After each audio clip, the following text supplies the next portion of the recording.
Welcome to ERPCA. Now we will see how to review Daysheet.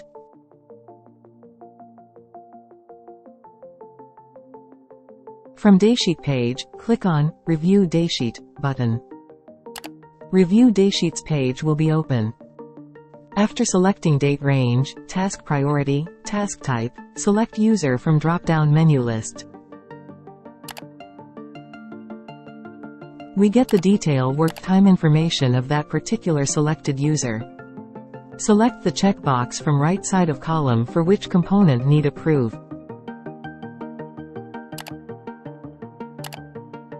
Then click on Approve button. Click on Yes to approve component.